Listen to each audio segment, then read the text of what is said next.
करते थे।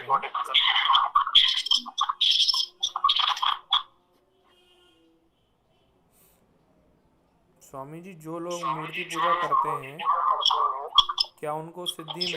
क्या उनको मोक्ष हो सकता है?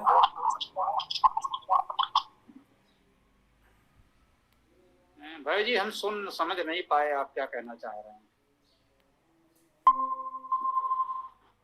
जी, मैं ये कह रहा था कि जो लोग मूर्ति पूजा करते हैं उनको क्या सिद्धि मिलेगी? क्या उनकी उपासना से मतलब मोक्ष होगा उनको?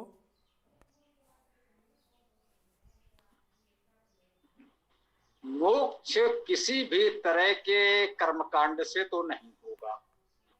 वो मूर्त पूजा करते हो, वो हवन करते हो, वो कुछ और कर्मकांड करते हो, ये प्रत्येक कर्मकांड अधिक से अधिक लोगों को कुछ प्रेरणा दे सकते हैं सच्चे धर्म अध्यात्म की ओर आने के लिए,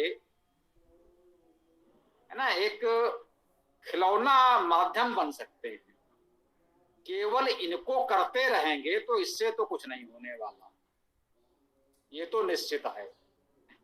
जब तक आप सत्य को जानेंगे नहीं, समझेंगे नहीं, अपनाएंगे नहीं, तो प्रत्येक कर्मकांड कुछ भी कर लीजिए, जो भी अपने तरीके से करता हो, हिंदू मुस्लिम सिख ईसाई जो भी हो, तो ये प्रत्येक कर्मकांड से नहीं होगा। प्रत्येक कर्मकांड लोगों को आकर्षित करने का एक माध्यम हो सकता है कि भाई ये पूजा हवन ये रखा गया है, उस माध्यम से लोग आए, थोड़ी सी उनकी भावना जुड़े और स्वाध्याय चिंतन की ओर वो प्रवृत्त हों, और इस तरह से जब सच्चे धर्म को जानेंगे, समझेंगे, अपनाएंगे, तभी कह सकते हैं भ्रमों से मोक्ष प्राप्त होगा। ओम। धन्यवाद स्वामी जी। स्वामी जी नमस्ते।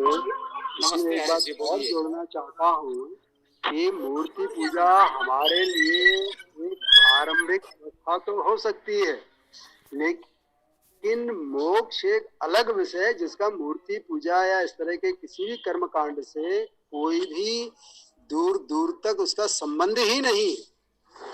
मोक्ष जो है हमको अपने मन की वृत्तियों के नियंत्रण और लिप्साओं वासनाओं से दूर रह कर के निरपेक्ष भाव में जीने से तो मिल सकता है, लेकिन मूर्ति पूजा से कदापि।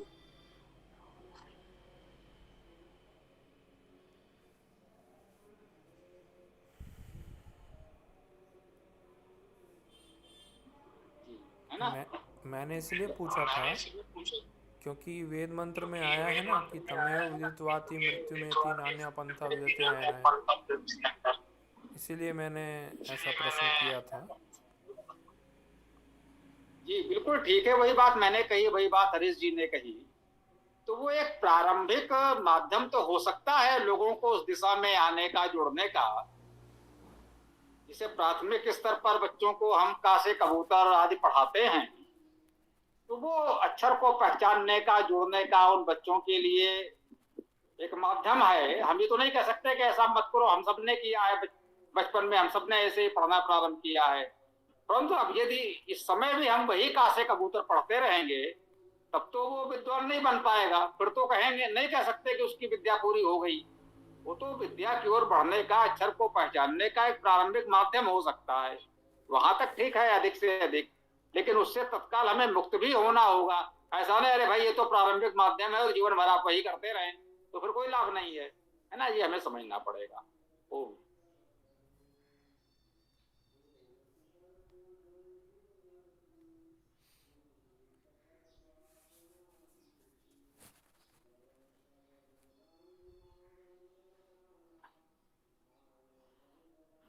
जी हरीश जी, शशि जी, आप लोग भी कुछ कह सकते हैं।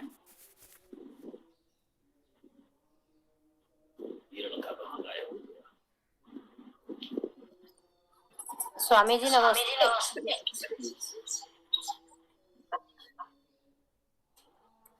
आज आजकल जो ये मूल मास बोलते हैं ना, अधिक मास, ये सब चल रहा है, तो बहुत से लोग बोलते हैं कि इन दिनों कोई भी अच्छा काम नहीं करना चाहिए, कोई भी कुछ काम नहीं करना चाहिए। तो इस पे हम, ये सही है या गलत है, मतलब इसके बारे में थोड़ा बताएंगे?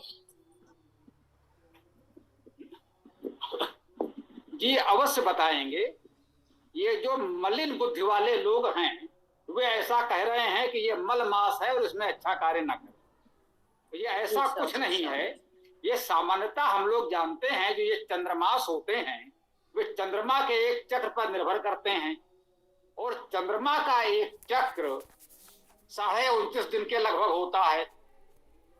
अब 29.5 दिन को 12 से गुणा करेंगे तो वर्ष में जो 12 महीने होंगे चंद्र के, पूर्णिमा अमावस्या वाले 12 मास, और जो पृथ्वी सूर्य का चक्कर लगाती है उसमें 365 से अधिक दिन लगते हैं। तो ये लगभग 10-11 दिन का अंतर आ जाता है। तो इसलिए ये अधिमास आता है लगभग 3 वर्ष के अंतराल में, जिससे ये सौर वर्ष और चंद्र वर्ष के बीच का अंतर बराबर किया जा सके, दोनों को एक उस पर लाया जा सके। आप देखते हैं कि चंद्रमास की अवधि कम है, परंतु जो भी हमारे पर्व त्योहार या ऋतुएं होती हैं वो उससे बहुत दूर नहीं जाती। यदि ये श्रावण का मास वर्षा ऋतु है तो ये वर्षा ऋतु रहेगी चाहे जो भी हो। यदि अधिमास न लगता तो पता चला 2-3 वर्ष के बाद श्रावण मास में लू चल रही होती। इसी प्रकार से वो खिसकता जाता। जैसे आप देखिए मुसलमानों के जो त्योहार होते हैं, ईद बकरीद आदि वो मनाते हैं, उनका महीना भी चंद्रमा पर आधारित है। वो चंद्रमा को देखकर ही अपना नया मास, नया वर्ष प्रारंभ करते हैं। तो उनका मास पूरी तरह चंद्र पर निर्भर है।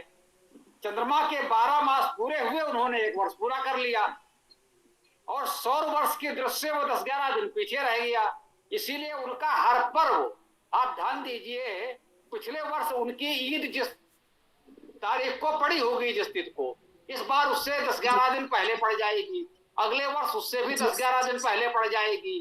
तो इस प्रकार वो पीछे खिसकता जाता है। कभी गर्मी में ईद पड़ रही है, कभी जाड़े में पड़ रही है, कभी कब पड़ रही है, तो ऋतु में के साथ उनका तालमेल नहीं, क्योंकि उसमें अधिमास नहीं लगता। उनके यहाँ अधिमास की व्यवस्था नहीं है, इतनी बुद्धि नहीं है उनके पास। यदि वो अधिमास कर लेते तो ये समस्या नहीं आती। तो इस समस्या को हल करने के लिए अधिमास लाया गया है। इसे आप जैसे लीप ईयर कह सकते हैं। 4 वर्षों में फरवरी 29 दिन की हो जाती है, 3 वर्ष वो 28 दिन की होगी और चौथे वर्ष 29 दिन की हो जाएगी, जिससे संतुलन बना रहे। 365 दिन का वर्ष होगा, चौथे वर्ष 366 कर दिया जाएगा, तब यह संतुलन बना रहता है। यदि वो 366 ना करें, फरवरी 29 ना करें, तो उनका भाई वही हाल होगा। मालूम पड़ा कि जनवरी का महीना गर्मी में पड़ने लगा, तो 4 वर्ष में एक वर्ष एक दिन बढ़ा करके वो उसको संतुलित कर लेते हैं। तो ये संतुलन के लिए, जैसे वो लीप ईयर कहते हैं, फरवरी 28 के 29 कर लेते हैं, वैसे हम लोगों का जो ये अधिमास है, वास्तव में मलमास नहीं कहना चाहिए, ये अधिमास अधिक मास आता है। इस वर्ष अधिमास है, इसका अर्थ है इस वर्ष में चंद्रमा के 13 महीने होंगे और वो ऋतु का चक्र बराबर संतुलित बना रहेगा। इसका केवल ये काल गणना की दृष्टि से ये महत्व है, और इसको अन्य किसी विचार से जोड़ना उनके बुद्धि की मलिनता ही कही जा सकती है, और कुछ नहीं। ओम जी स्वामी जी, धन्यवाद।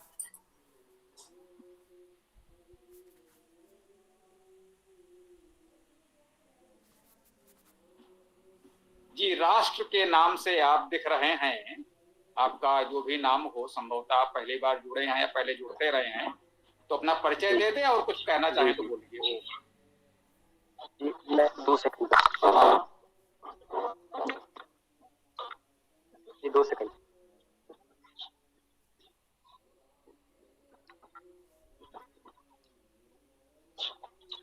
क्षमा चाहता हूँ सभी लोगों को, मेरा प्रणाम। मेरा नाम अमन शर्मा है, मध्य प्रदेश से जुड़ा हुआ हूँ। ये मेरी दूसरी कक्षा है। रविवार को सत्यार्थ प्रकाश का जो मतलब प्रकाश का जो प्रवचन हुआ था उसमें जुड़ा हुआ था। तो वहीं पर मेरे मन में प्रश्न था, मुझे उसका मतलब थोड़ा बहुत समझ में आया था। लोग ज्यादा थे तो मैं पूछ नहीं पाया था। तो क्या मैं अपना प्रश्न वापस पूछूं? जी अवश्य पूछिए, हम सभी प्रश्नों का स्वागत करते हैं, बोलिए। ओम। हाँ जी, तो सत्यार्थ प्रकाश में ज्योतिष के विषय में लिखा हुआ है कि जो ज्योतिष होती है वो सब लोग पाखंडी वगैरह होते हैं, मतलब जो ज्योतिष बताते हैं, जो ज्योतिष में जो फल बताते हैं वो नालायक होते हैं, बाकी जो गणितीय ज्योतिष है वो सही है, लेकिन जो फलित ज्योतिष है वो गलत है। लेकिन जैसे मेरे मामा जी भी हैं और अन्य भी, मैंने बहुत बड़े बड़े ज्योतिषियों को देखा है, वो ज्यों का त्यों सब कुछ बता देते हैं। जैसे ही आप उनके पास जाएंगे तो वो आपके बारे में सब कुछ बता देंगे कि आप मतलब आपके घर का एरिया ऐसा है, वहाँ पे ये है वो है, आपकी किचन यहाँ पे है, आपका पीछे का एरिया खुदा हुआ है, आपके भगवान है, आपके यहाँ पे चबूतरा ऐसा है, तो सब कुछ बता देते हैं उनके बारे में। तो ये कैसे संभव है, ये मेरा प्रश्न है। जी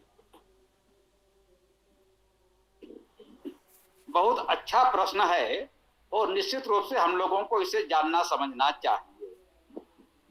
देखिए, यदि ऐसा कोई व्यक्ति आपकी जानकारी में है तो अच्छी बात है, दोनों पक्ष सामने रखें। उसके पास कुछ विद्या कुछ कला तो है, इसको नकारा नहीं जा सकता, है ना। लेकिन जिस ज्योतिष की बात सत्यार्थ प्रकाश में की गई है, उस ज्योतिष और इस कला में कुछ अंतर है, उसे भी समझें। जैसे धीरेन्द्र शास्त्री है, लोग जाते हैं, प्रश्न रखते हैं, वो लिखित उत्तर आदि उसको दे देते हैं, और टीवी पर बहुत से लोग सामान्य वस्त्रों में सामान्य रूप से आए जो उनसे अधिक ये सब कार्य करने दिखाने में सक्षम हैं। उन्होंने कहा भाई ये कला है, हमने सीखी है, आप भी सीख सकते हैं।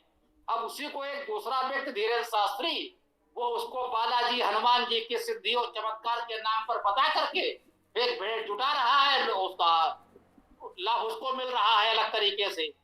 मैं किसी को अच्छा या बुरा नहीं कह रहा, एक विद्या है, एक कला है, उसका सदुपयोग दुरुपयोग कौन कैसे करता है वो उसकी इच्छा पर है। तो आपने जो बताया वो ज्योतिष से संबंध उसका मुझे अभी नहीं दिख रहा है। ज्योतिष क्या है, वो जैसे अभी इन्होंने प्रश्न किया भाई ये अधिमास चल रहा है, तो अधिमास में कोई अच्छा कार्य ना करें। अरे भाई क्यों ना करें, समय है तो वही चल रहा है, इसमें ऐसा क्या अंतर आ गया। मंगलवार को ये, शुक्रवार को ये, और साहब इस समय बृहस्पति का उदय और शुक्र का अस्त, आपकी कुंडली में ये ग्रह नक्षत्र यहाँ है, तो कुंडली से ही व्यक्ति का सारा भविष्य जन्म के समय से तय हो जाएगा। तो समाज की अन्य व्यवस्थाएं तो व्यर्थ है, जन्म से ही तय हो गया कि ये संत बनेगा, ये अपराधी बनेगा, ये क्या बनेगा, तो बाकी ये सारी व्यवस्थाएं बनाना तो व्यर्थ है।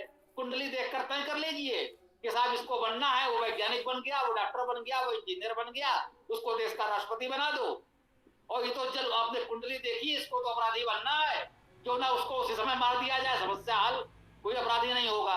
तो दोनों बातें ठीक हैं। जो सत्यार्थ प्रकाश में लिखा है उसकी मूल भावना को यदि आप समझें कि कुंडली बनती है वो भी ठीक है, कुंडली में ग्रह नक्षत्रों से स्पष्ट हो जाता है कि उस जातक का जन्म किस समय हुआ, उसकी जन्म तिथि जन्म का समय बिल्कुल निश्चित हो जाता है। ये बहुत अच्छी बात है। राम आदि का समय हम उसी से निर्धारित कर रहे हैं कि राम के जन्म के समय में कौन सा ग्रह नक्षत्र किस स्थान पर था। ये वर्णन जो वाल्मीकि रामायण में मिला, उसी से लोगों ने कंप्यूटर पर गणना करके बताया कि राम का समय ये है, इतने वर्ष पहले उनका जन्म हुआ था, महाभारत के इतने वर्ष पूर्व, या ईसा के इतने वर्ष पूर्व, या विक्रम के इतने वर्ष पूर्व। तो ये गणना उसी आधार पर की जा सकी, तो उस गणना को तो कोई भी अनुचित नहीं कह सकता। लेकिन कोई ये कहे कि राम का जन्म इस ग्रह नक्षत्र में इस समय हुआ था, इसलिए वो भगवान बन गए, इसलिए उनको वनवास हो गया, ऐसा ना होता तो उन्हें वनवास नहीं होता, वो राजा ही बन जाते, ऐसा ना होता तो वो भगवान नहीं बनते, वो अपराधी बन जाते, वो इतने अच्छे व्यक्ति मर्यादा पुरुषोत्तम नहीं बन पाते। तो ऐसा नहीं है। उस जन्म के समय कौन ग्रह नक्षत्र कहाँ था, उससे जन्म की तिथि समय आदि तो निश्चित हो जाती है, लेकिन उस व्यक्ति का गुण कर्म स्वभाव भविष्य में वो क्या करेगा और उसके साथ क्या घटित होगा, यह निश्चित नहीं होता। जो सत्यार्थ प्रकाश की मूल भावना है वो ये है, उसको हमें इस रूप में समझना चाहिए। और बाकी अनेक प्रकार की विद्याएं हैं, जैसा कि आपने कहा, कोई व्यक्ति गया, उसका चेहरा देखकर उन्होंने बहुत कुछ बता दिया, तो निश्चित रूप से उनके पास कोई इस तरह की विद्या है। हाँ, अब उनके पास ये विद्या है, मैंने माना कि आपके मामा जी या कोई निकट मित्र हैं, तो उनके पास ऐसे कोई विद्या साधना होगी, मैं स्वीकार करता हूँ। अब ये भी है कि आपने यहाँ बता दिया सबको कि ऐसी विद्या उनके पास है। अब खुद धूर्त निकले, उन्होंने अपने 10-20 साथी कार्यकर्ता तैयार किए और कौन व्यक्ति आ रहा है उसके बारे में जानकारी कर ली और एक व्यक्ति को बाबा जी बनाकर बैठा दिया, गुरुजी चुपके से उसको जानकारी दे दी, देखो ये व्यक्ति आ रहा है, इसके घर में ऐसा ऐसा है। और बाबा जी ने उसको देखते ही बोलना शुरू कर दिया, बोले बाबा जी कितने सिद्ध हैं। वो सिद्ध नहीं है, वो केवल ठग हैं। इस तरह से जानकारी जुटाकर लोगों को सुना रहे हैं। तो हो सकता है आपके मामा जी यानी जो आपके मित्र हैं उनको वाकई कोई कला विद्या ऐसी आती हो, ये संभव है, मैं इसे नहीं नकार रहा हूं, परंतु इस तरह से भी लोग कर सकते हैं, ये भी आप मानेंगे। तो हमको अपनी बुद्धि को खुला रखकर विवेक से विचार करना चाहिए कि जो कुछ वो कह रहा है, कर रहा है, व्यवहारिक रूप से वो संभव है या केवल असंभव कल्पनाओं के आधार पर वो एक तरह से लोगों को ठगने का प्रयास कर रहा है। ये दोनों बातें ध्यान में रखकर चलें, मेरा ये निवेदन है। ओम। आचार्य जी, मैं कुछ और आगे मतलब कहना चाहता हूँ। जी बोलिए। इसके बाद में एक और प्रश्न था कि जैसे लड़का और लड़की का विवाह होना है, तो जो उनकी कुंडलियां रहती हैं, कई बार कुंडलियां नहीं मिलती हैं, ऐसे कहते हैं 36 गुण होने चाहिए, 18 गुण होने चाहिए, 18 गुण से जो कम गुण होते हैं उनमें विवाह नहीं होता। तो मेरी दृष्टि में ऐसे बहुत सारे केस होते हैं जिनमें उन दोनों के गुण नहीं मिलते, तो वो दोनों शादी नहीं करते। और जो लोग प्रेम के वशीभूत होकर विवाह भी कर लेते हैं, इसके पश्चात उनके जीवन में बहुत सारे संकट आते हैं। और कई बार जो मंगल दोष होता है, ऐसा कहते हैं कि मंगल दोष में पति की मृत्यु भी हो जाती है। तो इस बारे में कुछ बताइए। स्वामी, इस विषय पर मैं आपने विवाह से संबंधित विषय रखा। इस तरह की शादियों में अधिकतर कुंडली मिलाई जाती है, तो प्राचीन समय में तो ऐसा अधिकांश ग्रंथों में वर्णित नहीं मिलता। वाल्मीकि रामायण का भी अध्ययन करेंगे तो उसमें माता जानकी और राम इनके गुण और स्वभाव कर्मों को देखा था, ना कि कुंडली को। तो अधिकतर अरे भाई जी, मैं वो नहीं पूछ रहा आपसे। देखिए, शास्त्रों में है नहीं, मैं ये धरातल की अभी की स्थिति के वर्तमान स्थिति के बारे में पूछ रहा हूँ कि अभी जो कुंडली मिलाई जाती है, अब जो कुंडली अगर नहीं मिलती है तो लोग विवाह नहीं करते, फिर भी प्रेम के वशीभूत होकर कुछ लड़का लड़की विवाह कर लेते हैं अभी स्थिति में, वर्तमान स्थिति में। तो उनमें क्या होता है, या तो मतलब बहुत सारे संकटों का उनको सामना करना पड़ता है, और कभी कभी जो उनके कर्म जो गुण होते हैं वो नहीं मिल पाते। मैंने अपनी खुद की आंखों से देखा है। और कभी कभी तो उनके पति की मृत्यु हो जाती है मंगल दोष के कारण। तो उसके बारे में मैं जानना चाहता हूँ। स्वामी जी, बिल्कुल ठीक प्रश्न है आपका, मैं सहमत हूँ। सीताराम जी, मैं बता रहा हूँ उनको। तो इनका निर्दोष प्रश्न है, तो उसको हमें उसके सकारात्मक रूप से लेना चाहिए, ठीक है ना। उन्होंने एक व्यवहारिक बात की है, तो उसका हमें उसी रूप में ग्रहण करके उत्तर देने का प्रयास करना चाहिए। आप हमसे कितना सहमत होंगे नहीं होंगे वो बात की बात है। मैं प्रयास करता हूं कि आपकी बात को मैं समझ सकूं और समझा सकूं लोगों को। देखिए, जो बहुत कुंडली मिलाकर बड़े बड़े योग लोग सारे गुण मिलाकर विवाह करते हैं, वहां भी समस्याएं आती हैं, वहां भी असफलताएं आती हैं। अब इसे इन्होंने कहा वाल्मीकि रामायण को छोड़ दें। आप एक बात ये भी आपने सुना होगा कि गुरु वशिष्ठ से पंडित ज्ञानी शोध के लगन धरी, है ना। वशिष्ठ जैसे गुरु तमाम शोध के लगन धरे, विवाह हुआ, राज्याभिषेक की तैयारी हुई, परिणाम क्या निकला? सीता का हरण हो गया, दशरथ का मरण हो गया, 14 वर्ष वनवास काटा, कितने संकट नहीं आए। तो यदि माना जाए कि ऐसा कोई विधान था, तो वशिष्ठ जैसे व्यक्ति ने ये सब देखा सुना होगा, उसके बाद ये हुआ होगा। तो जैसा इन्होंने कहा, ठीक है, रामायण में ऐसा कोई उल्लेख नहीं है कुंडली मिलाने का, वो एक अलग विषय, बिल्कुल ठीक बात है। जो हम लोग देखते हैं कि आप प्रेम विवाह की बात करते हैं, राजा लोग तो सेना लेकर जाते थे, लड़की उठा लाते थे। कृष्ण रुक्मिणी को उठा लाए, अर्जुन कृष्ण की बहन सुभद्रा को ऐसे ही उठा लाए, पृथ्वीराज चौहान संयोगिता को उठा लाए। कुंडली नहीं मिलाई गई। सीता का स्वयंवर होना था तो जो धनुष चढ़ाएगा उससे विवाह होगा। कुंडली नहीं मिलाएंगे, उसकी शक्ति देखेंगे। द्रौपदी का विवाह होना था तो जो मछली की आग भेदेगा उससे विवाह करेंगे। कुंडली नहीं मिलाएंगे, उसकी कला देखेंगे, उसमें कितनी सामर्थ्य है। तो कुल मिलाकर बात यही हुई कि वर उसे चुना जाता था जो इतना बलशाली शक्तिशाली हो, जो उस कन्या को सुरक्षित रख सके और उसके सुख दुख का ध्यान रख सके। परंतु देखा सीता के साथ क्या हुआ, द्रौपदी के साथ क्या हुआ, और जाने किस किस के साथ क्या हुआ। यह भी एक प्रश्न है, बिल्कुल सटीक है। आज भी जो बहुत कुंडली मिलाकर विवाह करते हैं तो वे विवाह भी असफल होते हैं, वहां भी मृत्यु होती है। और जो प्रेम विवाह कथित रूप से या बिना कुंडली मिलाए जो लोग कर लेते हैं वे विवाह भी बहुत से सफल होते हैं। कुंडली मिलाने की परंपरा हम लोगों में मान लीजिए है, पूरे विश्व में तो नहीं है। अनेक देशों में तो ये सब चीजें लोग जानते मानते ही नहीं। वहां भी विवाह होते हैं, बहुत से विवाह सफल भी होते हैं, बहुत से असफल भी होते हैं, बहुत से विधवा विधुर भी हो जाते हैं। तो उसको ऐसा ही नहीं मान लेना चाहिए। हो सकता है संयोग बस आपने कोई कुंडली देखी, उसमें मंगल दोष था या अन्य कोई ऐसी स्थिति थी और संयोग से उसके साथ ऐसी कोई घटना घट गई। तो अब किसी के मन में बैठ गया, देखो पंडित जी ने कहा था मंगल दोष है, नहीं माना, कर लिया विवाह, अब भुगतो। तो ऐसा हो सकता है।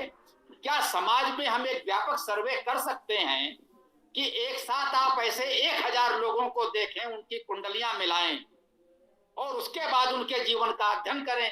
क्या उन 1000 लोगों का सबका जीवन उनकी कुंडली जो बताती है उसके अनुसार चल रहा है? तो निश्चित रूप से आप पाएंगे ऐसा नहीं चल रहा है। संयोग से कुछ उदाहरण तो मिल सकते हैं। कोई ज्योतिषी कोई भविष्यवाणी कर पाता है। चलिए किसी ने ज्योतिषी आज ये भविष्यवाणी करने की स्थिति में है कि अगले चुनाव में किसका क्या हाल होने वाला है। कहो जिसको वो मुख्यमंत्री प्रधानमंत्री बना रहे हो, ईश्वर करे पता नहीं उस चुनाव में वो टिकट पाएगा कि नहीं पाएगा और उसका क्या हाल होगा। तो बड़े बड़े ज्योतिषी हमारे भी संपर्क में है जो राष्ट्रीय और अंतरराष्ट्रीय स्तर पर मैंने बहुत प्रतिष्ठित हैं, और उनका नाम नहीं लेना चाहेंगे। व्यक्तिगत रूप से मिले, मैंने उनसे पूछा भाई जी ये बताओ कि आप कुंडली भी देखते हो, हस्तरेखा भी देखते हो, ये भी करते हो वो भी करते हो, इनमें ज्यादा विश्वसनीय क्या है, कुंडली हस्तरेखा या अन्य कोई विधा? बोले देखो भाई असली तो हम हैं, बाकी हम क्या करते हैं वो बात की बात है। मतलब समझे, मतलब क्लाइंट उनका जिस भाव समझे उसको समझाकर उससे उनको अपनी फीस लेनी है, उसको जो लगता हो उसको उसकी भाषा में समझा दो। ये अंतरराष्ट्रीय ख्याति प्राप्त लोगों का जो व्यक्तिगत रूप से मित्रवत अगर उनसे चर्चा हुई तो ये निकल के आया है। स्वाभाविक है, नाम तो नहीं लूंगा, ये मर्यादा के विरुद्ध है कि ऐसे लोगों का नाम लिया जाए। तो ये सच्चाई है, इस पर कभी तटस्थ भाव से जिसे वैज्ञानिक सर्वे करते हैं क्या किया गया कि 1000 लोगों का परीक्षण करें, किसी विद्यालय में जाएं और कक्षा के सभी विद्यार्थियों की कुंडली देखकर आप बता दें कि परीक्षा में किसका कौन सा स्थान बनेगा या अगले 1 वर्ष में किसको कौन सा रोग दोष दुर्घटना होने वाली है। क्या ऐसा कोई परीक्षण किया गया?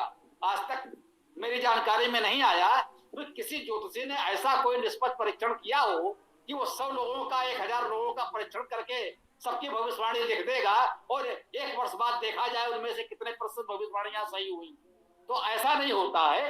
तो इसलिए मानना पड़ेगा, मैंने कहा ना कुछ कला तो हो सकती है जिसके माध्यम से वो लोगों का कुछ हित भी करता हो, इसके लिए हम उसकी प्रशंसा करेंगे, वो हमारे लिए सम्माननीय भी हो सकता है।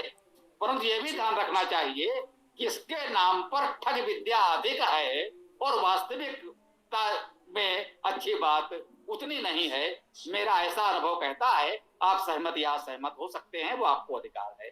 जी, मैं आपकी बात से पूरी तरह सहमत हूँ। मेरा यदि मैं आपका अधिक समय ना ले रहा हूँ तो क्या मैं और भी प्रश्न पूछ सकता हूँ? जी बोलिए, कोई बात नहीं, प्रश्न करने के लिए यह सत्र है। जी, जी। एक और प्रश्न है, जब हमारे जो मतलब मंदिर के आचार्य जी हैं, वो बहुत बड़े ज्योतिष हैं, उनसे मैंने इसी प्रकार का प्रश्न पूछा था, क्योंकि सत्यार्थ प्रकाश का मैं प्रतिदिन अध्ययन करता हूँ। तो मैंने उनसे प्रश्न पूछा कि ज्योतिष जो आप मतलब आप ज्योतिष वगैरह बताते हैं, इसकी मतलब अगर कोई प्रश्न चिन्ह लगाए कि जैसे हमारे यहाँ पे पाकिस्तान द्वारा आक्रमण होता है, बांग्लादेश द्वारा आक्रमण होता है, या फिर हमारे इसी भारत के अंदर भी बहुत सारे लोग होते हैं जो इस प्रकार की हरकतें करते रहते हैं, तो वो ज्योतिषी क्यों नहीं बताता? तो वो उन्होंने ये कहा कि ज्योतिषी तो बता देता है, लेकिन सरकार को मानना भी तो चाहिए। जैसे उन्होंने फिर उदाहरण दिया मुझे चाणक्य का। चाणक्य भी बहुत बड़े ज्योतिषी थे। वो यवन आक्रमण, मतलब उन्होंने अनुमान लगा लिया था अपने ज्योतिष के द्वारा यवन आक्रमण का। इसीलिए वो राजा घननंद के पास गए थे अपने ज्योतिष के बल पर कि हमारे यहाँ पे आक्रमण होने वाला है। अगर ऐसा नहीं होता तो उनको कैसे पता होता कि यवन आक्रमण होने वाला है? उस समय अन्य किसी और को पता नहीं था, केवल चाणक्य को पता था। तो इसके बारे में आचार्य जी आप बताइए। जी, एक बात तो ये कहीं भी उल्लेख नहीं है कि चाणक्य को यवन आक्रमण का पता था। एक बात, चाणक्य और यवन तथा कथित सिकंदर समकालीन है, अभी तो यही तय नहीं है। नंद वंश कब हुआ इसका अगर इतिहास में देखें तो आपके सारे पुराण ये कहते हैं कि परीक्षित का जन्म कब हुआ? महाभारत के युद्ध में परीक्षित अपनी मां के गर्भ में था, ये सब लोग जानते हैं। अर्थात परीक्षित का जन्म महाभारत युद्ध के तत्काल पश्चात कुछ माह के पश्चात हो गया होगा। अर्थात महाभारत युद्ध और परीक्षित का जन्म एक साथ हुआ। तो सारे पुराण कहते हैं यावत पारीक्षिते जन्म यावत नंदाभिषेचनम वर्षम तत्सहस्त्रम तु जेया 50 अर्थात परीक्षित के जन्म और नंद का राज्याभिषेक होने के बीच 1050 वर्षों का अंतर है। जब परीक्षित का जन्म हुआ उसके 1050 वर्षों के पश्चात राजा नंद का अभिषेक हुआ। नंद और उनके पुत्रों का शासनकाल 100 वर्ष है। अर्थात जब चंद्रगुप्त मौर्य राजा बना नंद को मारकर या हटाकर, उस समय परीक्षित के जन्म या महाभारत के युद्ध के 1150 वर्ष हुए थे। तो महाभारत का युद्ध और इनके बीच 1150 वर्ष देखें। इस समय युगांत 5125 चल रहा है। तो चाणक्य का समय कब का निकल के आया और सिकंदर का कब निकल करके आया? किसी प्राचीन ग्रंथ में हमारे यहाँ चाणक्य और सिकंदर के समकालीन होने का कोई उल्लेख नहीं है। किसी को मिला हो तो हमें बता दे। चंद्रगुप्त मौर्य की कोई जीवनी किसी प्राचीन ग्रंथ में लिखी हो तो हमें बता दे कि सिल्यूकस की पुत्री से उसने विवाह लिखा था। हम उसके बहुत आभारी होंगे। हमने कई समूहों में जो लोग भी इस तरह के इतिहास की बात करते थे, मैंने कहा भैया चंद्रगुप्त मौर्य की जीवनी केवल हमें दे दे, तो अब तक कोई नहीं दे पाया। हो सकता है कुछ आप लोगों ने भी देखा हो। ओम। हाँ, शिवम जी भी कुछ कहना चाह रहे हैं तो आप भी बोलिए, स्वागत है। ओम। स्वामी जी, इस सारे संदर्भ में मेरा जो है मत इस तरह से है कि जिस गुणों की बार बार कुंडली के नाम से चर्चा की जाती है, वास्तव में उनकी तो कहीं बात ही नहीं होती, और जिनके बारे में हमारे समाज में भ्रांतियां ठूस ठूस कर भर दी गई हैं, तो वो सामाजिक मनोविज्ञान है जिसके ये ज्योतिषाचार्य या हस्तरेखा विशेषज्ञ बड़े ज्ञानी और इस बात को ताड़ने वाले होते हैं कि सामने वाला जो आया है पीड़ित व्यक्ति वो किस मानसिकता का है और उसी मानसिकता का वो उपचार कर देते हैं। जैसे उदाहरण के लिए आपको बताऊं कि यदि किसी अपन तोते वाले के पास चले जाते हैं, सड़क किनारे जो बैठे मिलते हैं, वो कुकू करके तोता जी को आवाज देते तो तोता बाहर निकल के आता है और एक चिट्ठी निकाल के दे देता उनको। तो क्या वो चिट्ठी अगर इतनी सटीक होती तो वो ज्योतिषी जी महाराज सड़क पे काहे को बैठे होते? आज तक किसी ज्योतिषी को जो इतने बड़े बड़े अपना नाम देते हैं वो क्यों नहीं ऐश्वर्यशाली समृद्धशाली बन गए?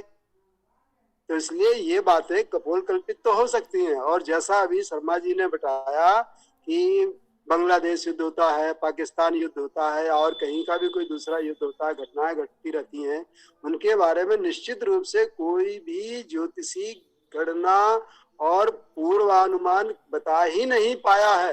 हाँ, ये जरूर बात है कि वो अपना दम्भ रखने के लिए कह देते हैं सरकार नहीं मानती, तो निराधार सरकार कैसे मानेगी? आप उसके प्रमाण तो दिखाओ। तो आपके साथ के 5-25 लोग बैठने वाले जो मेधावी स्वजन है वही उसको नहीं मानते, तो सरकार तो बहुत बड़ी बात है, वो तो पूरा बुद्धिमानों का अखाड़ा है।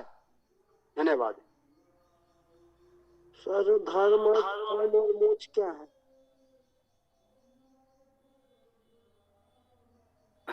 जी शिवम जी, आपका प्रश्न है धर्म और मोक्ष क्या है? हाँ, अर्थ और काम मोक्ष। जी तो थोड़ा सा संदर्भ पिछली बात का लेकर मैं आपकी बात बताता हूं, जितना संभव है मैं प्रयास करूंगा। तो ये सच है, जो पंचांग निकलते हैं वर्ष भर के, वो भविष्यवाणी कथित रूप से उसमें देते हैं, और कभी कभी इस तरह की बातें कही भी जाती हैं, देखो इस पंचांग में लिखा था कि बाढ़ आएगी, बाढ़ आ गई। तो कभी एक बार अगर वो ठीक निकल गया तिथि तो उसका उल्लेख कर देते हैं, प्रतिवर्ष नहीं होता। भूकंप और समुद्री तूफान की भविष्यवाणी भी किसी पंचांग में कभी छपी हो तो हमको बता दीजिएगा। अगर वो पहले से बता दें कि इस वर्ष इस तिथि को यहाँ यहाँ भूकंप आएगा तो बहुत विनाश रोका जा सकता है, हम वाकई उनके आभारी होंगे। तो ऐसा कोई कर सके, किसी के पास सामर्थ्य हो, हम नकार नहीं, बिल्कुल तो हो सकता है कोई विद्या उनके पास हो, यदि वो बता सकें तो स्वागत है। तब इसको यहाँ पर थोड़ा सा विराम देकर मैं शिवम जी की बात पर आता हूँ। इन्होंने जानना चाहा है संभवतः कि धर्म अर्थ काम मोक्ष आदि क्या होता। तो धर्म तो ये है जो कुछ धारण किया जाए वो धर्म होता है। अधिक से अधिक आप ये कह सकते हैं जो कुछ हमें धारण करना चाहिए वो धर्म होता है। धारण किया जाए का अर्थ ये है कि अग्नि का धर्म ही उष्णता है। यदि अग्नि में ताप न हो, उष्णता न हो, तो उसे अग्नि कौन कहेगा? आपने, मुझे नहीं पता शिवम जी इस समय आप किस अवस्था में हैं, क्या कर रहे हैं। विद्यार्थी जीवन में हम सबने पढ़ा था विभिन्न पदार्थों के गुण धर्म, प्रॉपर्टीज ऑफ गैसेज आदि, आपने भी पढ़ा होगा। उसको हमने अपनी भाषा में हमारी पुस्तकों में लिखा था गुण धर्म। जल के गुण धर्म, ऑक्सीजन, हाइड्रोजन, नाइट्रोजन के गुण धर्म। तो गुण धर्म का वहां आशय यही है कि जो उसमें अनिवार्य रूप से है, प्राकृतिक रूप से जो उसमें प्रॉपर्टी, लक्षण, गुण धर्म जो उसने धारण कर रखा है वही उसका धर्म है, वो बताया गया। तो कुछ तो गुण धर्म मनुष्य या किसी भी प्राणी का, किसी भी निर्जीव, जो भी जीव निर्जीव है, सबका कुछ तो गुण धर्म होता है जो बिल्कुल प्राकृतिक रूप से निश्चित है। उसको तो वो परिवर्तित कर ही नहीं सकता। हमको भूख लगेगी, भोजन चाहिए, प्यास लगेगी, जल चाहिए, निद्रा आएगी, हमें विश्राम चाहिए, ये प्राकृतिक हमारा धर्म है, उसका पालन तो हमें करना ही पड़ेगा, वरना जीवन समाप्त। अब एक बात आती है कि समाज सुव्यवस्थित रूप से चले, इसके लिए समाज के बुद्धिजीवी मनीषी कुछ और लौकिक सामाजिक धर्म निश्चित कर देते हैं कि भाई आप चोरी नहीं करेंगे, किसी से बिना पूछे उसकी कोई वस्तु नहीं लेंगे, किसी की निंदा नहीं करेंगे, अनावश्यक किसी की हिंसा नहीं करेंगे। अच्छा भाई, हिंसा बिल्कुल नहीं करेंगे, कोई हमें मारने आ जाए तो, तब उन्होंने इसमें एक उपधारा दे दी, नहीं यदि कोई आपको मारने आ रहा हो तो आत्मरक्षा के लिए हिंसा कर सकते हैं। तो ये जो संहिता बन जाती है, इसे धर्म कहते हैं। जो सामान्यतः लोग लोक व्यवहार में धर्म शब्द से कहना चाहते हैं, वो ये आचार संहिता है जो किसी भी समाज के उच्च स्तरीय प्रबुद्ध लोगों ने बना दी है, जिसका यदि हम पालन करेंगे तो समाज अच्छी तरह चलेगा। जैसे पहले सामान्य रूप से आप कल्पना करें, जब इस तरह की व्यवस्थाएं नहीं थी, विवाह नहीं होते थे, कोई भी किसी के साथ कितने दिन रहे क्या करे, लोगों ने देखा अराजकता फैल रही है तो उस रिश्ते का नाम मिलता। बालक था तो कोई आया, उसकी मां को लेकर चला गया, श्वेत केतु या कुछ नाम है, हो सकता है नाम हमारा भ्रम हो जाए, संभवतः श्वेत केतु नाम मुझे स्मरण हो रहा है, ये हो सकता है कि नाम में मुझे भ्रम हो, कोई भी नाम था, कोई ऋषि था। तो उसने अपने पिता से कहा कि भाई ये क्या है। उसके पिता ने कहा है समाज में चलता है, क्या किया जाए। उसको बच्चा था, उसके मन को लग गया, तो धीरे धीरे बड़ा हुआ, वो प्रतिष्ठित ऋषि हुआ। तो कहते हैं उसने एक व्यवस्था बना दी विवाह की कि भैया जब आपकी उचित आयु हो जाए तो आप एक दूसरे के साथ विवाह करें और जीवन भर उसी के साथ रहें। उसने एक व्यवस्था बनाई। अब कहो वो ऋषि है, क्या उसके कहने से ही सब लोग मान गए होंगे? निश्चित रूप से आज की तरह ही माने। उसके अपने मित्र परिचित कुछ लोगों के बीच व्यवस्था बनाई होगी, ये बहुत बड़ी क्रांति होगी। कुछ युवाओं ने संकल्प लिया होगा मित्रों ने कि नहीं हम एक से विवाह करेंगे और जीवन भर उसका निर्वाह करेंगे। धीरे धीरे लोगों को ये परंपरा अच्छी लगी और विवाह की एक अच्छी व्यवस्था बन गई। उसके तमाम नियम विधान धीरे धीरे लोगों ने बना दिए। तो विवाह हमारा एक पवित्र संस्कार, हमारा एक परम धर्म बन गया। तो ऐसे ही अनेक व्यवस्थाएं हमारे ऋषियों मनुष्यों ने समय की आवश्यकता के अनुसार बनाई, जो उस समय से आज तक उपयोगी हैं। वो हमारा धर्म है, उसका पालन करना चाहिए। अब समय के साथ धर्म के नाम पर कुछ रूढ़ियां, अंधविश्वास भी आ जाते हैं, तो उसके लिए फिर नए मनीषी बताते हैं नहीं भाई ये बात उतनी ठीक नहीं है, तो इसमें अब संशोधन परिवर्तन की आवश्यकता है। तो अंधविश्वास को तोड़कर थोड़ा संशोधन परिवर्तन भी किया जाता है। तो इस तरह से कह सकते हैं कि उसमें कुछ परिवर्तनशीलता भी आ जाती है, क्योंकि प्राकृतिक धर्म तो नहीं है तो मानवीय ही। ठीक है, तो मैं समझता हूं धर्म की बात आपके समझ में आ गई होगी और अर्थ तो स्पष्ट है। आपको विद्यार्जन के बाद धनार्जन करना है। काम शब्द का अर्थ होता है इच्छा, ये जान ले। कम धातु का अर्थ है चाहना, जैसे हमने धर्म बताया, धीरे धातु धारण करना से धर्म बनता है। अर्थ का मतलब है याचना, चाहना, जो कुछ हमारी आवश्यकता है वो प्राप्त करें, धन प्राप्त करें। और काम का अर्थ है चाहना, इच्छा करना।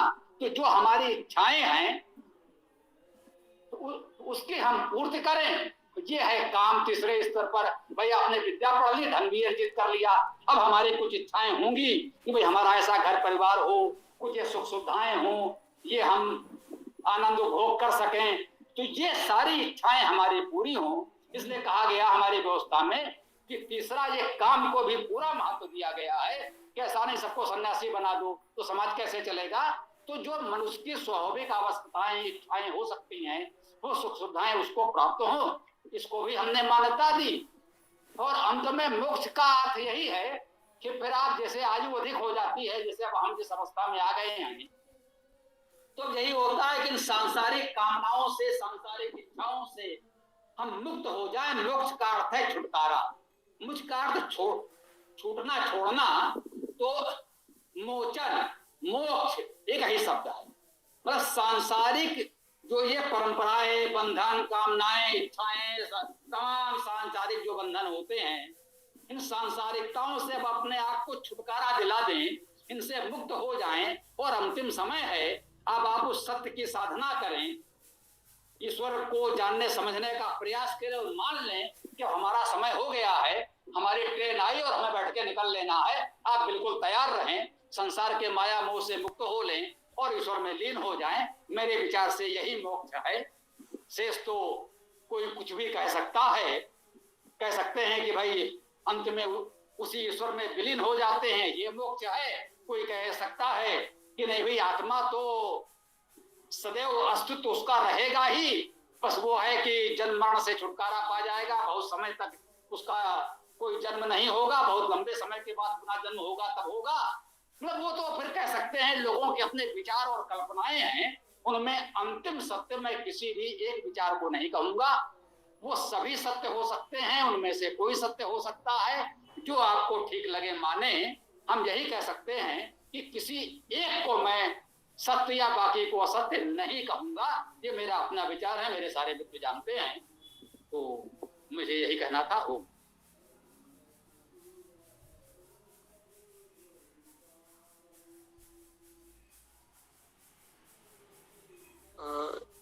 आचार्य जी, यदि कोई और प्रश्न ना पूछ रहा हो तो मैं फिर से प्रश्न करूं अपने। जी बोलिए बोलिए, कोई बात नहीं, सब लोग बात करते रहें। जी जी जी।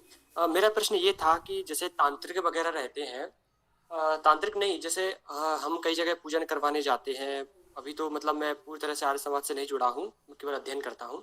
हम कई जगह मूर्ति पूजा इसके लिए जाते हैं लोगों के पास में, तो वहाँ पे एक अलग से एक दूसरे पंडित जी आते हैं जो तांत्रिक होते हैं। हम पूजा करवाने के बाद चले जाते हैं वहाँ से, फिर वो आते हैं, फिर उनके पास में एक जो उनके घर का कोई व्यक्ति होता है, उसे फिर उनके इष्ट देवी देवता आते हैं जिनकी वो देवताओं की पूजा करते हैं, गौण देवता इत्यादि, वो उनको आते हैं और फिर उनकी बिल्कुल भाषा बदल जाती है। वो मतलब चिंघाड़ने लगते हैं, सांसें लेने लगते हैं तेजी से, और कुछ बातें जो उस जो सामने वाला व्यक्ति होता है उसके मन में होती हैं, जो उसने उन देवी देवताओं को बताई थी, मतलब पर्सनल रूप से बताई थी, इस व्यक्ति को पता चल जाती है, जो कि कभी मतलब उनके उनसे मतलब उनको उसको पता भी नहीं था कि ऐसी बातें भी हुई होंगी। और फिर बता देगा कि तूने ये मुराद करी थी, तूने ऐसा बोला था कि जब तेरा काम हो जाएगा तब तू ऐसा बनवाएगा मेरा चबूतरा, तो मेरा चबूतरा नहीं बना है, मेरे पास कल रात को ये हुआ था, वो हुआ था, और तूने अपनी इच्छा मतलब पूरी नहीं करी है, तूने अपने जो मुराद मांगी थी वो पूरी नहीं करी है। वो सब कुछ बता देता है उसके बारे में, और उसकी परेशानी बता देता है, उसके मन में जो चल रहा है वो सब बता देता है वो व्यक्ति, वो सब कुछ बता देता है उसके बारे में। और बस यही जानना चाहता हूँ कि मतलब ये कैसे होता है। भैया जी, प्रश्न आपका बिल्कुल उचित है। जैसा जो आपने पहले बताया था, जो जब आपने ज्योतिष की चर्चा की और आपने कहा आपके मामा जी या कोई और निकट जानने वाले हैं, तो मैंने जो आपको बताया वही बताया कि जैसे जो हमने कहा धीरेन्द्र शास्त्री जो करता है एक बाबा जी बन करके, और वही बहुत से लोग युवा हैं जो सामान्य वेशभूषा में सबके सामने वो कला उससे अच्छी प्रदर्शित कर रहे हैं। तो जो तांत्रिक वाला ड्रामा है, हाँ जी हाँ, मेरे मुंह से सहज भाव से निकला, ये वाकई एक आडंबर ड्रामा है। वो दिखावे के लिए ये सब करते हैं, बाकी वो कोई कला विद्या हो सकती है जिससे वो कुछ चीजें जान जाते हैं, या जैसा कि मैंने कहा कुछ उनके चेले साथी चेले चमचे हो सकते हैं जो कुछ बातें पता लगाकर बता देते हैं। तो बस इतना ही कह सकता हूं कि मेरी इतनी आयु हो गई है और इतने क्षेत्र में जीवन भर कार्य किया है, तो हर तरह के लोग हमें मिले हैं। तो इनके चेले होते हैं कि नहीं बताए, अब उसके किसी घर में गए, इनसे कुछ करना, क्या हुआ, अपने कुछ चेलों को उन्होंने कुछ सिक्के दे दिए। पुरानी बात है, सिक्के भी चलते थे, अभी भी घर चलते हैं, 5-10 रुपए के चलते हैं, तो रुपए 2 रुपए के भी चलते होंगे, तो कुछ दे दिए उन्होंने। अब उन्होंने घर में पूजा पाठ में सबको फंसा रखा है। उनके चेले जो हैं वो अपने कार्य में लग गए हैं, सब तो पूजा पाठ में लगे हैं, उनके कुछ चेले वो अपने व्यवसायिक उसमें लगे हुए हैं। तो यहाँ वहां उन्होंने जाके कुछ सिक्के बिखेर दिए नाली में, और ये और वो इधर उधर, इनका पूजा पाठ का आडंबर चल रहा है। और उसके बाद साहब ये देखो तुम्हारे घर में ऐसा धन था, ये था, तुमने ये किया वो किया, इससे वो चला गया पै गया, और देखो ये देखते हैं। और उसके बाद वो अपने तरीके से कुछ अपना एक मनोवैज्ञानिक प्रभाव बना करके दिखाएंगे, देखो यहाँ पर ये थे और तुमने ये किया, इससे ये हो गया, अंततः तुम्हारे पास तो करोड़ों की संपत्ति आनी चाहिए थी। भाई देखिए हमने इतना किया, लेकिन आपके इस कार्य के कारण आपने चूंकि ऐसा नहीं किया, ऐसा किया, तो वो आपका चला गया, और ये बस केवल ये दिख रहा है, अन्यथा तो यहाँ आपको करोड़ों का हीरे जवाहरात सोने चांदी मिलना चाहिए था। तो क्या करे पंडित जी, तो भैया ये पूजा पाठ ये अनुष्ठान कराओ तो ठीक हो जाएगा। उन्होंने थोड़ा बहुत 100-200 रुपए वहां एक तरह से इन्वेस्ट कर दिए, लगा दिए, और उससे फिर हजारों ऐठेंगे, लाखों ऐठेंगे, जैसी जिसकी सामर्थ्य हुई। तो ये करने वालों ने मुझे बताया है, किसी और ने नहीं, जो खुद बता रहे हैं कि हमने वहां ऐसे ऐसे किया, और उनकी दुकानदारी उनका धंधा अच्छा चल रहा है, वो खूब बढ़िया कमा खा रहे हैं। तो जाहिर सी बात है ये हम लोग नहीं कर सकते, हमारे स्वभाव में नहीं है, हमारे बस की बात तो नहीं है। लेकिन ये मान लीजिए कि कुछ कला होती है जिससे दूसरे के मन की बात, भावना या बहुत सी बातें जानी जा सकती हैं। मनोविज्ञान एक विषय है, एक वरिष्ठ मनोवैज्ञानिक डॉक्टर कृष्ण जी हम लोगों के साथ हैं, बहुत सी बातें उससे भी पता चलती हैं। तो वो अपने आप में एक विद्या है, कला है, जो आप सब सीख सकते हैं। कुछ लोग थोड़ा सीख करके और अधिक आडंबर फैलाकर उसका दुरुपयोग करके लोगों को ठगते हैं, तो ये अच्छी बात नहीं है। इसमें मुझे इतना ही कहना है। ओम। स्वामी जी जी, मेरा आखिरी प्रश्न, यदि योग दर्शन में भी एक जगह आया हुआ है, हृदय चित्त संपत्त, इस प्रकार का एक सूत्र है कि चित्त को पढ़ा जा सकता है योग, मतलब योग साधना करके। जी मेरा आखिरी हाँ बोलो बोलो भैया जी बोलो। जी आचार्य जी, मेरा आखिरी प्रश्न ये था कि जैसे मामा जी ज्योतिष वगैरह बताते हैं लोगों का, और वो लोग उनके पास अच्छी भीड़ आती है, वो सबके बारे में सब कुछ बता देते हैं, उनकी समस्याओं को ठीक कर देते हैं, रोग भी ठीक करते हैं, वो सब बता देते हैं। तो मैंने जब उनसे आग्रह किया कि मामा जी मुझ पर भी कृपा करिए, मुझे भी बताइए, तो उन्होंने कुछ दिया मुझे, मतलब 12 भाव याद करने के लिए दिए, तन धन बल सुख प्रेम शत्रु भोग आयु भाग्य कर्म लाभ व्यय। तो उन्होंने मुझे ग्रह बताया कि यदि सूर्य इस किसी भी भाव में बैठा हो, जैसे मान लेते हैं तन धन दूसरे भाव में बैठा हो, धन वाले भाव में बैठा हो, तो उसको उसका पिता धन देगा, यानी कि जो पुत्र उत्पन्न होगा ना, उसका जो मतलब जो बेटा उत्पन्न होगा, जो बच्चा पैदा हुआ है, उसका पिता धनी अवश्य होगा, ये निश्चित है, ऐसा उन्होंने बोला। अगर सूर्य तीसरे घर में है, तन धन बल, तो उसका जो पिता है ना, वो मतलब बहुत शक्तिशाली होगा उसका पिता, ऐसा उन्होंने बताया मुझे। तो इसमें कितनी सच्चाई है? उन्होंने निश्चित रूप से कह दिया कि ऐसा होना ही निश्चित है। भैया जी इसका उपाय यही है कि मेरा निवेदन यही है कि मामा जी की पूरी सेवा करें और इनसे इस विद्या को थोड़ा सीख लें। समझ रहे हैं मैं कह रहा हूं, उनकी पूरी सेवा सम्मान करते हुए प्रयास करें, थोड़ा सीख लें।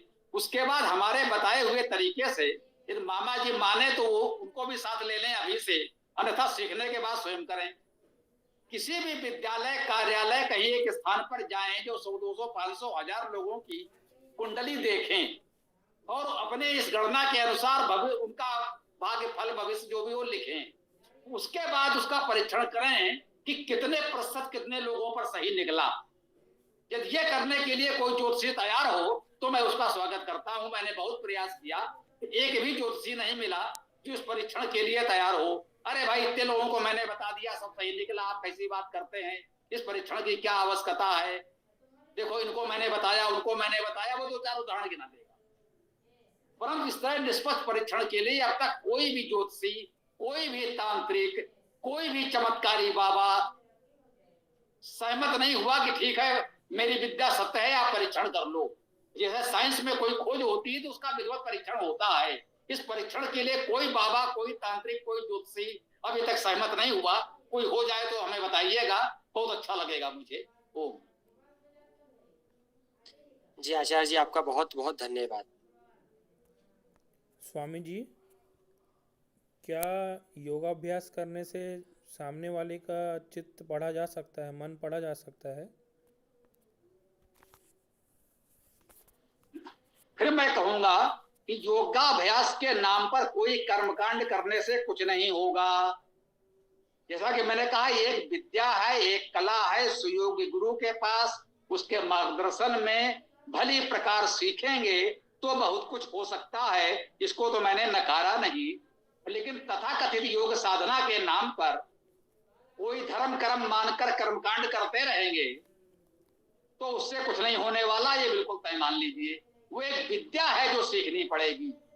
ना तो आसन प्राणायाम करने से होगा, उठक बैठक करने से कुछ नहीं होगा, या आंख बंद करके आप तथाकथित ध्यान लगा लेंगे उससे भी कुछ नहीं होगा। इतना तो मैं कह सकता हूं बहुत अनुभव के बाद। और भी संभवतः हरीश जी कुछ कह रहे थे तो बताएं, स्वागत है। ओ धन्यवाद स्वामी जी। स्वामी जी, जो इनके प्रश्न उसी में जोड़ने की बात थी कि जिस तरह से हम कहीं पर जाते हैं तो जो लोग होते हैं वो मनोविज्ञान के इतने जानकार होते हैं, व्यवहारिक मनोविज्ञान के, कि जैसे किसी व्यक्ति का उन्होंने हाथ देखना शुरू किया, अरे भाई तुम्हारे पास तो धन ठहरता नहीं, बड़े परिश्रमी हो, इस तरह की बातें व्यवहारिक रूप से लगभग 99% लोगों की स्थिति यही है। और जो धनी मानी व्यक्ति है वो तो जाता नहीं, बल्कि उसका तो ज्योतिषी खुद चक्कर लगाते हैं। तो ये व्यवहारिक मनोविज्ञान है। उसी तरह से दूसरी एक बात ये भी होती है, कुंडली वाली बात जो बार बार उन्होंने उठाई अपनी, और मामा जी का जिनको उन्होंने चर्चा किया, तो वो लोग इस बात के पारंगत हैं कि लोगों का मनोविज्ञान, व्यवहार विज्ञान क्या है उसको वो भली प्रकार से समझते हैं, जो पुस्तकों में कहीं भी नहीं है। लेकिन ये उनके अपने अध्ययन अनुभव से और उनके अपने गुरु सेवा से उन्होंने प्राप्त किया। जी मुझे ध्यान आया कि 25-30 वर्ष हुए होंगे, बहुत पहले की बात है, किसी एक सज्जन ने ऐसे हमको बताया, बोले ज्योतिषी के पास जाएंगे, उसका पास तैयार। उसने देखा और बोला, भैया जी आप संतान की ओर से, संतान पक्ष से दुखी हो। उनका अब आप बता दीजिए संसार में कौन है जो संतान को लेकर दुखी नहीं है? या तो उसके संतान है ही नहीं। अरे पंडित जी आपने तो बिल्कुल चमत्कार कर दिया, इतने वर्ष विवाह को हो गए, अब तक कोई संतान नहीं है, और साहब मेरे जीवन का एकमात्र कष्ट यही है जो आप जान गए। समझे ना? तो उन्होंने तो इस तरह का एक तुक्का फेंका, कहीं ना कहीं तो लगना ही है, या तो संतान नहीं है, या संतान है तो उसकी बात नहीं सुनता, उसका बच्चा पढ़ रहा है तो पढ़ने में ठीक नहीं है, पढ़ने में ठीक है तो कुछ और चंचलता उद्दंडता है, बहुत शिकायतें हैं। तो ऐसा कोई संसार में होगा ही नहीं जिसको संतान को लेकर के पूरी संतुष्टि हो। तो उन्होंने जाते ही बोला कि भैया आप संतान के लिए दुखी हो। अब उसके बाद तो अगला स्वयं बोलना प्रारंभ कर देगा, चुप रह ही नहीं सकता वो। कहते हैं मनोविज्ञान है, ज्योतिषी जी कह रहे हैं कि ये मनोविज्ञान है, वो चुप रह ही नहीं सकता। अगर हमसे कहते हैं कि भैया आप चुप रहो, मैं बता रहा हूं, लेकिन वो चुप रह ही नहीं सकता, वो सब कुछ खुद ही बोलना प्रारंभ कर देगा। अब वही जो आपने कहा, उसको इतना अभ्यास है, अनुभव है कि उसी की बातों को ध्यान से सुन करके उसी को अपनी लक्ष्यदार भाषा में लपेट करके उसको सुनाने लगेगा और प्रभाव छोड़ देता है। अधिकतर यही होता है, ये बिल्कुल सत्य है। जैसा कि कहा गया कि एक कुछ विद्या हो सकती है लेकिन उसमें आडंबर अधिक है और विद्या थोड़ी सी होगी। ओम, तो और विषय हो, कोई और बात हो तो कर सकते हैं। आज इस विषय पर हम लोगों ने अच्छी चर्चा की और संभवतः बहुतों का बहुत कुछ भ्रम दूर हुआ होगा। पुलकित भी जुड़े हैं, कुछ आप कहना चाहें हरि जी या अन्य जो भी साथी हैं जो हमको नहीं भी दिख रहे हैं? आप सब जानते हैं कि मैं सबको देख नहीं पाता, तो जो भी सज्जन हो यहाँ सबको बोलने की अनुमति है, बोलिए जिसको बोलना हो। स्वामी जी नमस्ते। ये ज्योतिष विद्या जो है, जो फलित ज्योतिष के नाम पे आज आडंबर फैला रखा है, ये आडंबर के अलावा कुछ नहीं है। और बाकी गणित विद्या तो ज्योतिष में मानते हैं कि गणित ज्योतिष को ज्योतिष के रूप में गिना जा सकता है। गणित के हिसाब से ज्योतिष की गणना, नक्षत्रों की गणना और हमारे सौर चंद्र आदि में जो भी घटना घट रही है उनकी घटनाएं जो है गिनी जा सकती है। लेकिन फलित ज्योतिष तो केवल आडंबर के अलावा मैं इसको कुछ नहीं मानता हूँ। बाकी जो लोग जो मानते हो, क्योंकि उसमें ज्योतिषी जो लोग होते हैं, जो आज के समय में जिन लोगों ने ये आडंबर फैला रखा है, उनका एक जाल है, नेट जैसा जाल। 10 लोगों को एक तरीके से 10 लोगों का एक संगठन है मान लीजिए, और उस संगठन में एक व्यक्ति मुक्त होता है, बाकी 10 लोग उस प्रोपेगेंडा को फैलाते हैं। स्वामी दयानंद ने सत्यार्थ प्रकाश में उसका बहुत अच्छे तरह से वर्णन किया है कि किस तरह से ये लोग ठगते हैं। तो जो लोग अगर इस चीज को सही ना माने, वो सत्यार्थ प्रकाश को पढ़ ले और पढ़ने के बाद में उसका आकलन करें, ये सही है या गलत। मैं तो सिर्फ इतना मानता हूँ, ऋषि दयानंद ने इस पे बहुत कुछ संकेत किया है। बाकी जैसी लोगों की इच्छा, माने या ना माने, इनके ऊपर जी। चर्चा सत्यार्थ प्रकाश से ही प्रारंभ हुई थी। भैया ने यही कहा था कि सत्यार्थ प्रकाश में हमने ऐसा ऐसा पढ़ा है और समाज में ऐसा ऐसा है। हो सकता है आप थोड़ा बाद में जुड़े हो या रहे होंगे तो सुना होगा। तो इस विषय की चर्चा यहीं से प्रारंभ हुई थी कि सत्यार्थ प्रकाश में ऐसा कहा गया, इसीलिए स्वस्थ चर्चा हो पाई। किसी ने किसी की निंदा या कोई वैसी भाषा का प्रयोग नहीं हुआ। बहुत स्वस्थ वातावरण में इस विषय पर हम लोगों ने गंभीर और अच्छी चर्चा की। ये हम सब के लिए बहुत सार्थक चर्चा हुई। तो अब कोई और विषय है मेरे विचार से हो तो ले लें। इस विषय पर तो आज व्यापक चर्चा हो गई।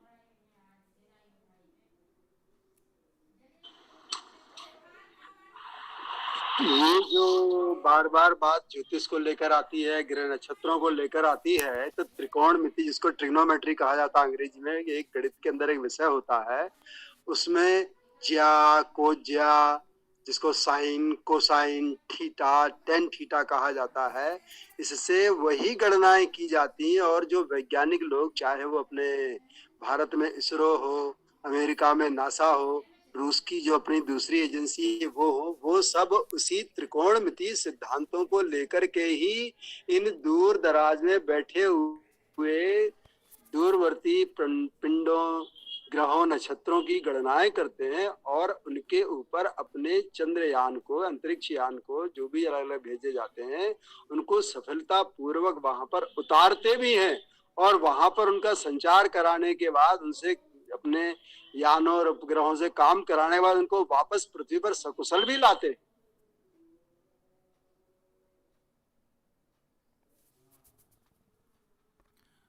नमस्ते आदरणीय हरीश जी, एक प्रश्न पूछना था आपसे, क्या मैं आपसे पूछ सकता हूँ? अवश्य, जो खुले मंच में जुड़े ईसा जी तो जरूर पूछिए, उत्तर दे सका तो जरूर प्रयास करूंगा। अभी इंस्टाग्राम रील्स में एक वीडियो दिखाया जा रहा है कि पृथ्वी जो है सूर्य के चक्कर लगाती है, ये तो ठीक है, लेकिन सूर्य भी जो है ब्रह्मांड कोई गैलेक्सी का चक्कर लगा रहा है, ऐसा बताया जा रहा है, तो ये बात सही है क्या? ईसा जी, आपने जो बात उठाई है ये तो सर्वविदित है कि कोई भी ग्रह, नक्षत्र, पिंड जो है वो स्थित नहीं है, और जब वो स्थिर ही नहीं है तो निश्चित रूप से वो चलायमान है। जब चलायमान है तो चक्कर तो लगाएगा ही, चाहे वो अपनी, जैसे पृथ्वी अपनी धुरी पर घूमती है, फिर पृथ्वी जो है क्या नाम से अपने वृत्त के अंदर घूमती है, तो इस तरह से पृथ्वी की 3 गतियां हैं। इसको एक को बोलते हैं एक्सियल, दूसरे को बोलते हैं ट्रांसलेटरी, तीसरा एक और होता है जिसको भी नाम याद नहीं आ पा रहा मुझे। तो 3 गतियां पृथ्वी करती है। साइकिल है, एक तो साइकिल को अपन जब स्टैंड पर खड़ा करके उसका पेडल घुमाते हैं तो एक गति ये हो गई, दूसरी गति ये होती है कि साइकिल जो है चलती है तो ट्रांसलेटरी हो गई, उसी तरह तीसरी गति एक और होती है। तो ये हर पिंड के, हर ग्रह के लिए जो भी चलायमान है उसके लिए 3-3 गतियां हैं ये। तो इसमें कोई अचरज की बात नहीं है, ना कोई अचंभे की बात है। सारी बातें विज्ञान से जुड़ी हुई हैं, विज्ञान के बाहर कुछ भी नहीं है ईसा जी। ये अलग बात है कि जैसे आपने मुझसे पूछा, मुझे जानकारी दी तो मैंने आपके साथ बांट दी, लेकिन यदि किसी को जानकारी होगी ही नहीं तो उसको चमत्कार बोलते रहेगा या ये बोलेगा कि वो लोग भ्रम फैला रहे हैं। या जैसे गैलीलियो के सामने कहा गया कि भाई जो है बाइबल मानता रहा, आज ही बाइबल मानता है कि sun moves around the earth, मतलब सूर्य जो है पृथ्वी का चक्कर लगाता है, जबकि गैलीलियो ने स्थापित किया कि अर्थ मूव्स अराउंड द सन, कि पृथ्वी सूर्य के चारों ओर चक्कर लगाती है, लेकिन उसको मानने को तैयार नहीं है। और गैलीलियो से पहले एक वैज्ञानिक थे कोपरनिकस, जिन्होंने करीब गैलीलियो 300-350 वर्ष और गैलीलियो को करीब अपने से 250 वर्ष हुए, तो लगभग 600-700 वर्ष पूर्व की बात हो जाती है। तो वहां से ये चीज स्थापित है कि पृथ्वी सूर्य का चक्कर लगाती है। लेकिन आज भी ईसाईयत, बाइबल अभी भी यही मानती है कि सूर्य पृथ्वी का चक्कर लगाता है। कुरान, इस्लाम भी यही मानता है कि सूर्य पृथ्वी का चक्कर लगाता है, पृथ्वी सपाट है। तो ये तो लोगों की अपनी अपनी मान्यताएं हैं जो विज्ञान से कहीं भी मेल नहीं खाती। और हमारे शास्त्रों में इस बात को बड़े स्पष्टता से उल्लेख किया गया है कि सारे ही ग्रह, नक्षत्र, ब्रह्मांड के अंदर जो भी पिंड हैं वे सभी चलायमान हैं, कोई भी स्थिर नहीं है। तो जब स्थिर नहीं तो निश्चित रूप से उनके अंदर कोई ना कोई गति तो है। ये अलग बात है कि हम जाने या ना जाने, माने या ना माने, वो सबका अपना अपना विचार बन सकता है। धन्यवाद। मेरा ये कहना था कि देखिए, पृथ्वी तो सूर्य के चक्कर लगा रही है तो सबको पता है, लेकिन अभी मैंने एक रील में देखा, इंस्टाग्राम रील में, कि पृथ्वी सूर्य के चारों ओर तक चक्कर लगा रही है और सूर्य भी किसी न किसी के चक्कर लगा रहा है, मतलब गैलेक्सी का चक्कर लगा रहा है, और सब लोग बढ़ते जा रहे हैं आगे, स्थिर नहीं है। ये बिल्कुल सही बात है जो आपने कहा। चंद्रमा पृथ्वी का चक्कर लगा रहा है, पृथ्वी सूर्य का चक्कर लगा रही है, और सूर्य अपने सारे ग्रहों, उपग्रहों सहित, पूरे सौर परिवार के सहित आकाश गंगा के केंद्र का चक्कर लगा रहा है। ये आकाश गंगाएं भी किसी का चक्कर लगा रही हैं। ये पूरा सृष्टि, पूरा ब्रह्मांड ऐसे ही परिभ्रमण कर रहा है। यही सत्य है। सब ऐसे ही छोटा पिंड अपने बड़े पिंड के और उसका बड़ा पिंड उससे ये चंद्रमा पृथ्वी के चक्कर लगाएगा, अपने ग्रह का चक्कर लगाएगा, ग्रह अपने सूर्य का चक्कर लगाएगा, सूर्य आकाश गंगा का चक्कर लगाएगा, आकाश गंगाएं अपने एक और महासूर्य, मैंने आपको बताया था सूर्य किसी महासूर्य का चक्कर लगाता है, वेद मंत्र की व्याख्या करते समय हमने बताया था आपको। तो ये बात बिल्कुल ठीक है। तो अब समय तो हो गया है, फिर भी कोई महत्वपूर्ण प्रश्न होगा तो हम ले सकते हैं, समय का इतना बंधन नहीं है। आज बहुत अच्छी चर्चा हुई, इसके लिए आप सबको बहुत बहुत धन्यवाद। फिर भी कोई महत्वपूर्ण प्रश्न हो तो अभी हम ले सकते हैं, और कोई प्रश्न नहीं होगा तो फिर समापन किया जाएगा। ओम मंत्र तो होगा। बताइए, किसी का कोई प्रश्न है तो अभी कह सकते हैं। ओम।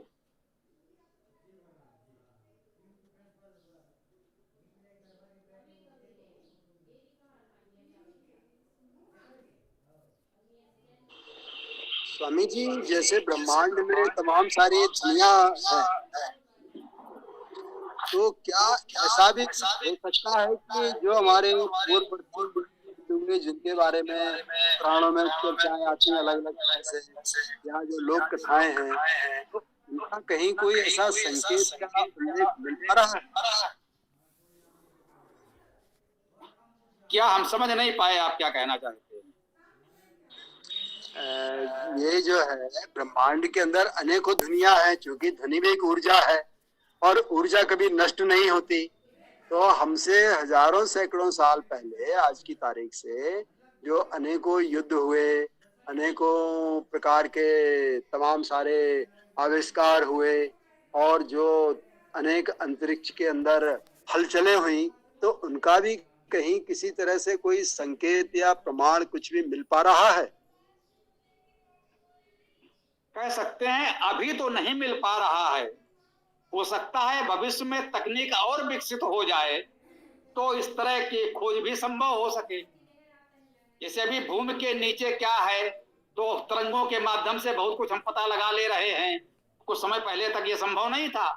तो हो सकता है भविष्य में कुछ ऐसी तकनीक विकसित हो जाए कि पहले जो कुछ हुआ है, हो सकता है महाभारत के युद्ध को या पानीपत के युद्ध को बिल्कुल ऐसे ही देख सकें जैसे हम पहले के बनाए हुए वीडियो देखते हैं। तो ये भविष्य पर छोड़ दीजिए, कभी कोई ऐसी तकनीक विकसित हो पाएगी तो संभव भी हो सकता है, कम से कम अभी नहीं हो पा रहा है, मैं इतना कह सकता हूं। जहां तक मेरी जानकारी है अभी ऐसी किसी तकनीक का विकास नहीं हुआ है। भविष्य में संभव है ये मैं मानता हूं, ये असंभव नहीं है कि भविष्य में हो जाए, कुछ भी हो सकता है। ओम।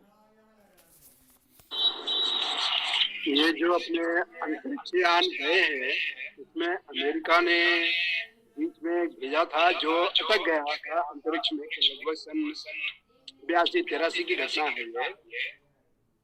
तो उस समय उस अंतरिक्षयान की मदद के लिए अमेरिका ने दूसरा ही भेजा था जो वहां पर पहुंचा भी। उस अंतरिक्षयान में जो यात्री थे, उन्होंने ऐसे उनके रात के विश्राम के समय यहाँ जो लोग मॉनिटर कर रहे थे, उन्होंने सुबह उनसे पूछा कि आपके साथ कोई झगड़ा हुआ क्या, आपके साथ किसी प्रकार का कोई आक्रमण हुआ क्या, क्योंकि हम लोगों ने इस तरह की वहां पर जो संग्राम लड़ाइयों जैसी आवाजें सुनी।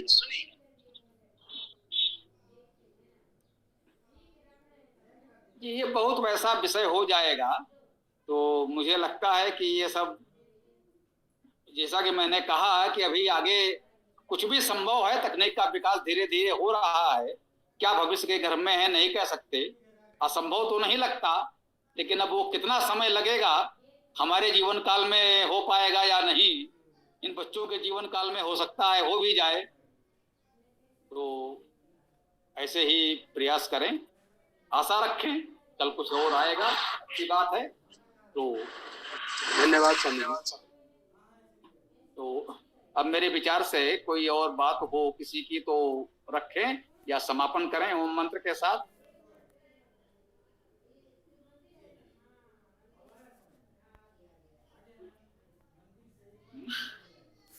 चलिए ओम मंत्र बोलिए, समापन करिए।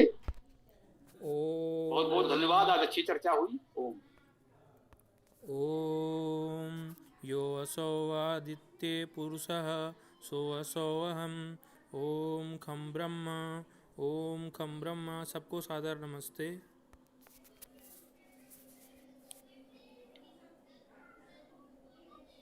ओम यो असो आदित्य पुरुषः सो असो अहम ओम खम ब्रह्म।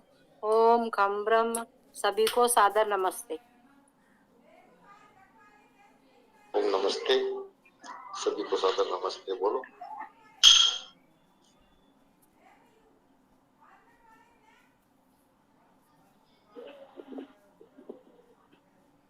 अब सायंकालीन वेद कक्षा में रात 7:30 बजे हम लोग पुनः मिलते हैं। ओम स्वस्ति, ओम नमस्ते, ओम खम ब्रह्म, ओम खम ब्रह्म, ओम खम ब्रह्म। ओम नमस्ते। ओम नमस्ते सभी को। ओम खम ब्रह्म। ओम नमस्ते, सभी साथियों को सादर नमस्ते। ओम नमस्ते।